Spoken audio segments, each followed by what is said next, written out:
সুযোগ্য নির্দেশনায় একজন দক্ষ খেলোয়াড় তৈরি হয়, তেমনি সঠিক দিক নির্দেশনা না থাকলে একজন প্রকৃত অর্থে ক্রীড়া সাংবাদিক হওয়া সম্ভব নয়। কারণ তাদের বিশ্ব ক্রীড়া সম্পর্কে অনেক কিছু জানতে হয়, বলেছেন মুখ্যমন্ত্রী ডাক্তার মানিক সাহা।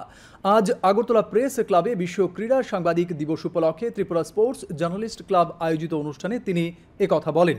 অনুষ্ঠানের দ্বিতীয় পর্বে হয় ক্রীড়া সাংবাদিকদের এক কর্মশালা। এতে বিশিষ্ট ক্রীড়া সাংবাদিক গৌতম ভট্টাচার্য উপস্থিত ছিলেন। ক্রীড়ামন্ত্রী টিঙ্কু রায় বলেন, 2018 সালে সরকার পরিবর্তনের পর রাজ্যে ক্রীড়া ক্ষেত্রে পরিকাঠামোর ব্যাপক উন্নয়ন হয়েছে।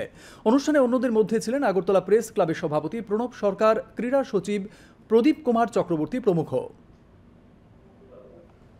সেটা জার্নালিজমের যে থাকে, স্পোর্টস জার্নালিস্ট, সে কিন্তু মানে সুন্দরভাবে ব্যাখ্যা করে যখন সাধারণ মানুষের কাছে সেটা পরিবেশন করে, আমরাও কিন্তু শুনি, বুঝি, বা এত সুন্দর, এত ইজি না, কিন্তু এই সাবজেক্টটা এত ইজি না।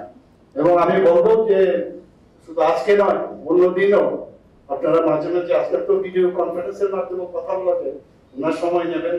আমরা টেলিমেডিসিনের কথা যদি বলি, তো টেলি জার্নালিজম কেন হবে? টেলি জার্নালিজমের মাধ্যমে আপনারা কথা বলতে পারেন। আমাদের রাজ্য সরকার খেলাধুলা নিয়ে এবং আমাদের সাংবাদিকতা যারা করেন তাদের উদ্দেশ্যে অনেকগুলো কাজ ইতিমধ্যে করেছে।